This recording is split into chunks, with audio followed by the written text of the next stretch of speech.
Hey guys, it's Melissa here from Reiki with Melissa. I wanted to talk to you today about healing your inner child. I know I sort of touched on this in the last couple of episodes, but it's been a synchronicity for me that keeps coming up. I keep hearing that that's part of the work that I need to do. And I feel like that's probably something many of us need to do, especially because we've had this new moon, the blood moon, and all of these lunar cycles that are coming about are bringing about in us like past things coming up from the past. And you may have had triggers and things from your past that have come up lately too. And it's really important that we learn how to heal that inner child because we're about to go through a huge transformation. We're all up leveling and opening ourselves up to our gifts and stepping into our power. And when we're doing that, part of the process is that we have to heal the old stuff we haven't healed yet. Because when we don't heal it, it sticks around and it rears its ugly head in things like our relationships, in the way that we're able to manifest our either money or our dream job. Like, we're not able to really be in our power and to do the things we want to do unless we heal that stuff. So for some of you, it may even be causing physical pain for you. So I wanted to relate as a story. I had sort of an epiphany when I was trying to do some inner child healing. And I've already done a lot of work already. I know those of you that listen to my podcast regularly, I've talked about this before, that my dad and I didn't always have a close relationship, and I was able to heal my relationship with him. But today I wanted to go back and just look at my inner child and, what possibly I still need to heal. What are the wounds from being that inner child? And so when I thought back about my childhood, I thought about it was a little chaotic for us because, my parents divorced when I was 3, and my mom is a single mom and she worked full time. And so that in and of itself is very chaotic. And I'm sure it was not easy having 3 children and being a single mom. I know it wasn't easy for her. And she also had a kind of chaotic childhood too, because she had 5 brothers and sisters, and her dad would often go for the weekend and just do his own thing and left her mom with the kids, and that couldn't have been easy either. And so she didn't exactly have like the best model of parenting growing up either. And this is not a blame thing at all. Because when you blame people for who you are and what you are, you're playing the victim. And we're not victims. We are simply looking at what happened in our lives, and we're trying to look at it objectively and also get those emotions out so that we can let it go once and for all, and we can heal our stuff so that we move on forward with a clean slate emotionally, and we don't keep making the same mistakes over and over again in our relationships. Because where this keeps showing up for me is in my relationships. And I've known this all along, but I didn't know how to fix it. I didn't have the tools to know how to fix this for myself. And so one of my missions in life is to help other people learn how to fix this, because you don't want to keep going through the same relationships over and over again. And until you fix it, that's what you're going to do. It might be a different person, but you're going to keep experiencing the same type of relationship over and over again. So when I look back at my childhood, one of the things that I realized is that having a single mom, things were so busy and chaotic that oftentimes I felt like I didn't get the attention that I wanted. And that doesn't mean my mom didn't do things for us and didn't do things with us. It's just, obviously, there are not enough hours in the day to take each child and spend the time that child deserves. I know, because I've been guilty of this myself with my own children. And my mom's the one who's like, you really need to take them and spend some time with them, because I think she realizes too that, hey, I should have done that more too. And now she has the time to do that with her grandkids, but she didn't have the time back then. And I know she knows that, and she'll often like make comments to me where I know she realizes like, hey, I think I should have done that better when I was, raising you guys. And so I know that she had it rough, and I know she knows that too. And so this, again, is not about a blame game. I appreciate all she did for us. It's more about trying to figure out why I do the things that I do in my relationships. And some of you may harbor resentful feelings towards your parents, and I hope you don't, but if you do, this would be another way to let that go too, because when you do that, you're only playing the victim and you're acting like the world happened to you. And that's not the case because you're not a child anymore. So if you didn't get the love that you needed and you didn't get the care that you needed as an adult, it's your responsibility to give that to yourself. You can't help what happened to you as a child, but you can help what you do as an adult. And so it's time to take responsibility and stop blaming your parents and saying, well, if they had been better at this, I'd be better at this. You know what? That's too late for that crap. And it's not going to get you anywhere, and it's not going to help you, and it doesn't wash anymore. And I'm sorry if I offend some of you, but if you're playing the victim game, you need to stop. You need to grow up and realize that now you are the only person responsible for yourself. You have to take care of that inner child. If somebody didn't take care of it, it's your turn now. And I'm going to give you a couple of exercises too that you can do to help you in the end, but I'm going to just go through and explain what I did and explained how it gave me an aha moment and it has helped me so far. So I've talked about this radical forgiveness before, and I love this worksheet. It's amazing. You can do this for so many people in your life. You can do it for everyone in your life if you feel like it. It always ends up bringing me like an aha moment and some kind of an epiphany about my life. So I decided to do one for my mom today just because of this. We talked about a chaotic inner child. I know there are things that I'm holding on to from that. And again, it's not blaming her. It's at all.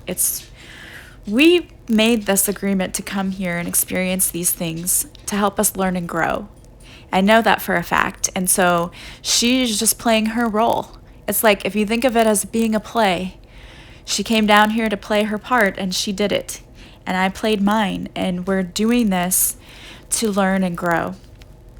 So it takes you through these steps, and you talk about what was the situation, how did it make you feel, you go through this whole thing, and it's only a page like on each side. It's really easy to do, and I really, really urge you to do this. When I did this today, I had like an epiphany and an aha moment. My aha moment was that a lot of the feelings that I still carried with me from my childhood were actually the same feelings that I feel like my mom felt through our childhood. And I feel like I was taking on a lot of her emotions because I was like her defender and protector. I felt like I had to protect her if anybody said anything bad about her. When divorce, sometimes families will take sides. And if my dad's family said anything bad about her, I would have to step up and defend her. And like that was my role. And I was her protector. And don't you dare put my mom down, right? Like that's my hero. You don't say anything about her. And I know she wasn't perfect. But I also know she tried her best and did her best with what she had. And I know that in doing that, she probably felt overwhelmed. She probably felt humiliated by the divorce because, other people talked about her for having a divorce because it wasn't as common at that time. I know that she probably felt like she didn't get enough attention either.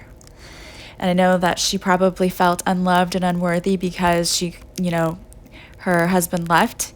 And so I felt like those were a lot of the same emotions that I took on. So I had an aha moment of like, we're the same person, like we're taking on the same emotions, which helped me understand her a lot more and have a lot more empathy for her and what she went through, but also made me realize that I can't take that on anymore. Like that's not my shit, and pardon my language, but it just comes out sometimes. That's not my stuff, right? That's her. That's all on her to take her stuff back now. I can't carry on any of her emotions like that anymore because it's weighing me down. And in my relationships, I would constantly have this fear that like something was going to go wrong. I was going to get abandoned and left, and that I wasn't getting enough attention. And those things were all just crap stories that I was telling myself. I was causing the things that I didn't want to happen because I was inside putting those emotions out there. Oh, I'm not loved, I'm not getting enough attention, I'm not this, I'm not that. I had to stop that. Like, that's not my story. That's not me. I'm not taking on those emotions anymore because that's not how I feel. I know that if I want to feel loved, if I want to feel secure, if I want to feel safe as an adult, I make myself feel those things. No one else can make me feel that. I have to do that for myself. I have to nourish and protect and cherish my own inner child and feed my inner child. No one else can do that for me as an adult. So if there were things I didn't get as a kid, I can't go back and change that, and I can't go back and do anything about that. But I can now give myself those things as an adult. And it made me realize that part of the reasons that I am a little destructive in relationships, or had been in the past, because I've definitely changed, was because I was doing those things without knowing it. I didn't realize why I was doing it and didn't even realize I was doing it. And now I see that those behavior patterns stemmed from childhood. If I didn't feel like I was safe and secure, and I don't mean my mom didn't take care of, that's not what I mean. But sometimes when you're not getting the attention you think you deserve, or feeling like unstable. And let me explain this. I need to go back because I'm not sure if I talked about this. I've tried to record this podcast like 4 times, and every time something's happened. What I mean by that is, in our household, we did not have a structure in that. In most households, if your parents will sit down with you and say, these are the rules you have to follow for our house. If you hit your brother, you're going to be grounded for this amount of time. Or if you don't clean your room, you're going to be grounded for this amount of time. We did not have that. And I understand why, because she was barely just getting through life, right? She was trying to tread water. And they didn't have that in her household either. The thing I've learned since then is when you have structure like that in your household, and you sit down with your kids and you say, these are the rules and these are the consequences for breaking the rules, it really makes your life easier. It's more work at first, but it makes your life so much easier. And you don't have to get into this emotional battle with your children. It's just, you just say, okay, you broke this rule, this is the punishment. And it really is a lot easier, because there's no fighting, there's no nothing, they just know. And it sets healthy boundaries for them, and then it teaches them how to set healthy boundaries for themselves. When you grow up in a house like we did, we never knew where the boundaries were. So if you knocked over a glass of water on the floor one day, it might just be clean that up. But if she'd had a hectic and bad day, it might be clean up that floor, and you're gonna, and then there would be a punishment laid. So there was no clear set boundary. We didn't know what the boundaries were until we crossed them. And that's very confusing for children, and it's very chaotic. And so that's part of that whole inner child healing work that I needed to do, because I didn't know how to set healthy boundaries for myself, because I didn't see it growing up. There were no, these are the rules, these are the consequences. We knew in school, if you were tardy 2 times, you got ISS. That's a healthy boundary. But I didn't know how to set that at home, and I didn't know how to set it with my own kids until I read parenting books called Boundaries with Children and Boundaries with Teens. It's an amazing book. Highly recommend those books. When I read those books, then it all clicked, like, oh, yeah, well, we didn't have that at home. Yeah, that would be helpful. And when you grow up in a household like that, where you never know from one minute to the next what is going to happen if you break a rule, if you don't even know what the rules are, and that the consequences are different every day depending on what the mood is, that makes you feel very insecure. And so a lot of my own insecurities came from that. And you internalize a lot of that too, because if you get yelled at for knocking over a glass of water, you obviously didn't mean to do it, and it's water. It can be easily wiped up. But you take on this emotion of, wow, I must be really stupid or bad to knock over a glass of water and then get this kind of reaction. Like, we aren't emotionally mature enough as kids to not internalize that. And I saw this quote, and I don't know if I've said this in this podcast yet or not because I've had to record it 4 times. So if I did, I'm sorry if I'm repeating myself. But I saw this quote on Facebook. It was so true and also very poignant and sad. When children are emotionally abused, they don't stop loving their abusers, they stop loving themselves. And that's what kids do. So if as a child you were screamed at for knocking over a glass of water or doing, if you had a household like that where it was very unstable because you didn't have set rules, and if you didn't know what the punishment was for anything that you did, or you didn't know you were breaking a rule because it wasn't set, and you didn't know where the boundaries were in your house, that leads to feelings of insecurity. And that's something you have to work through in healing that inner child, because every child needs to feel safe and secure. And if you don't, then you tend to feel not safe and insecure in your relationships when you're older. And that was a big issue for me, was that feeling of insecurity. But I knew that came from within. And in doing this work today and going through the radical forgiveness, I was trying to heal that portion within me that felt insecure, unlovable, unworthy.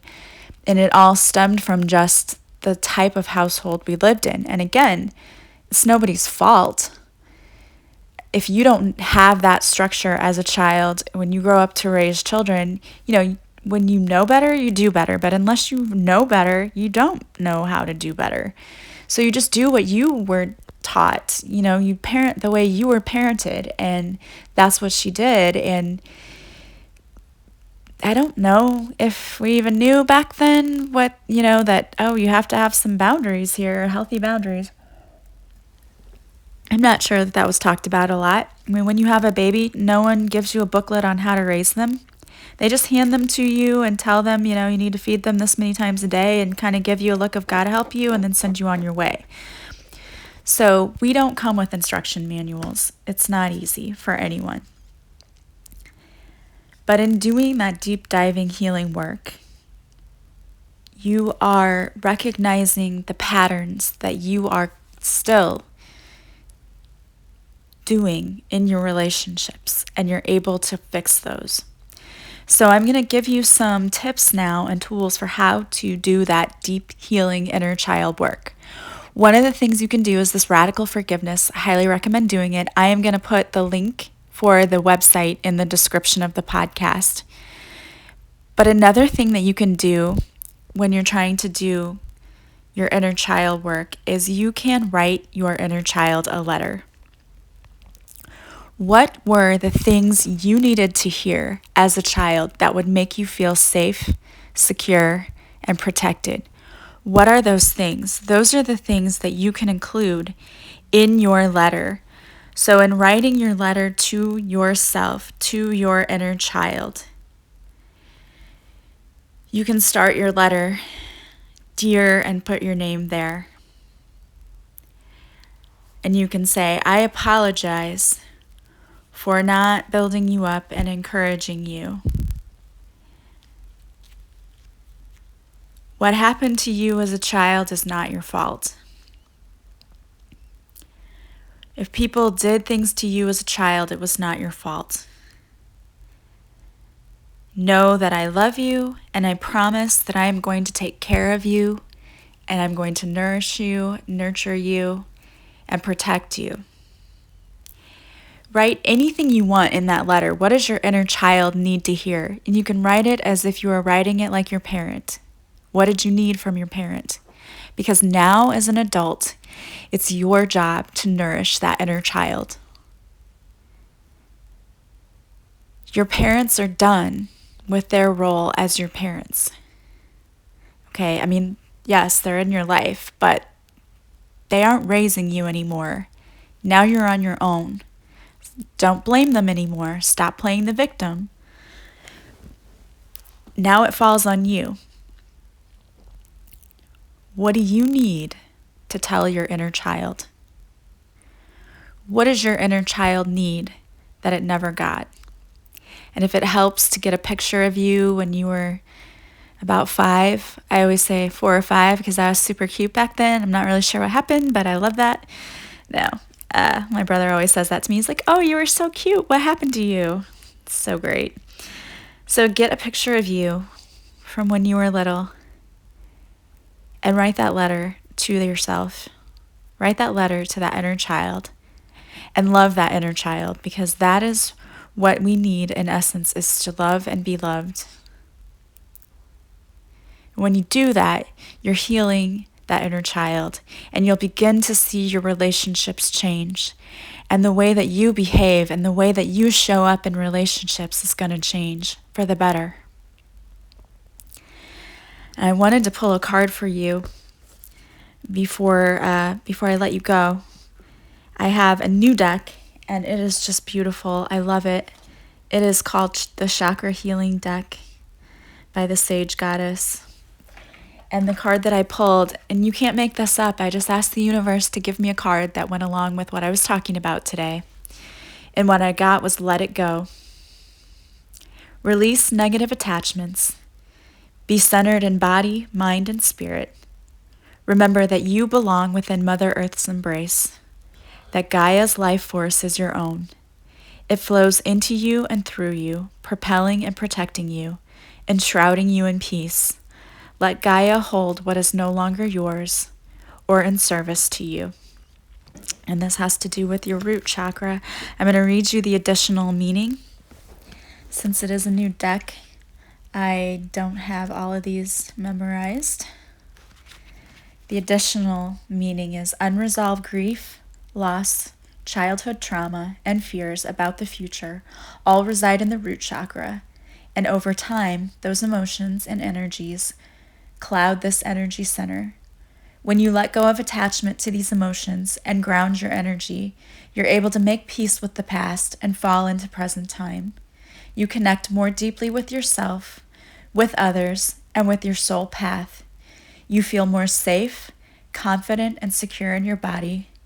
From that centered and grounded place, you are able to heal old wounds and start anew.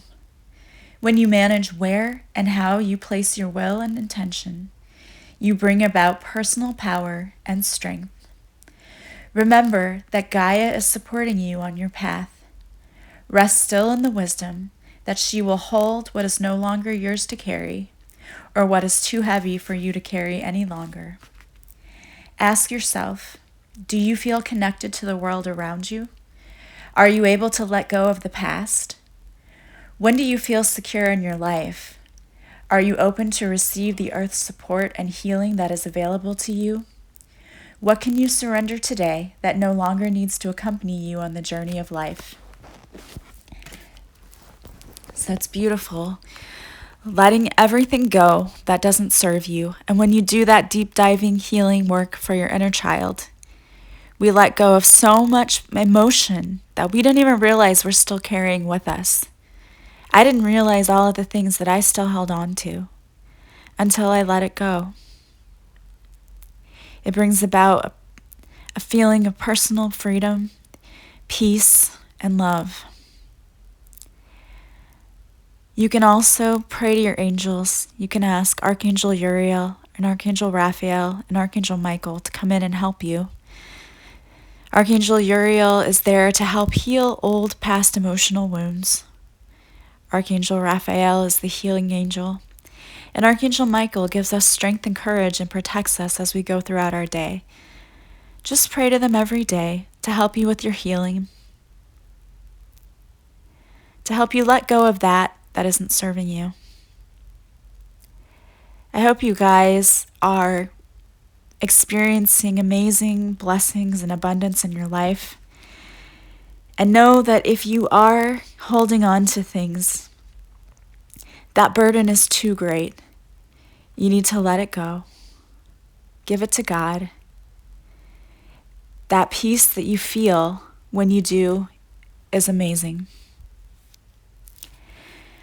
If you guys are needing additional work and letting go, if you have had a rough childhood, if you're still experiencing a lot of trauma, If you're having difficulty letting go of those emotions, past relationships, or just need some gentle guidance, you can book a session with me. I have some one-on-one coaching packages.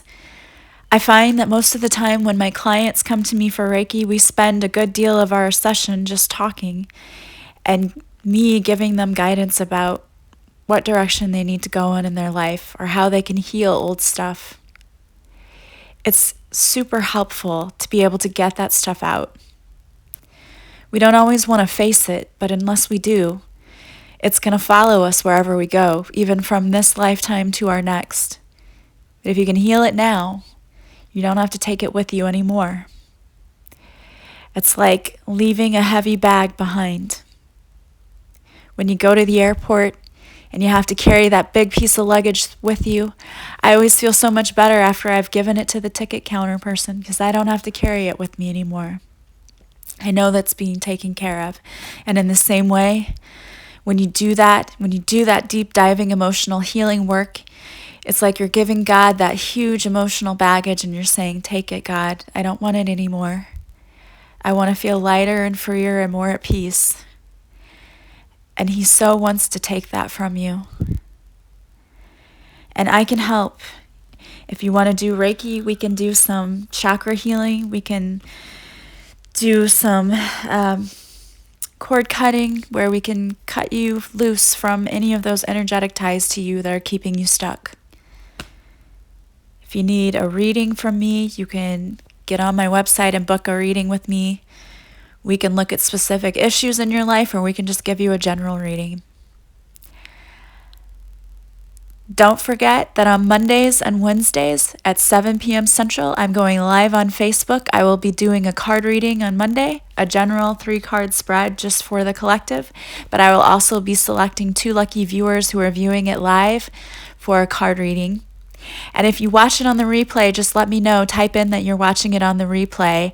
I might start just selecting a couple of people who are watching it on the replay who type replay. I might message you with a reading too. So check that out. If you can't be there live, you can still watch it later.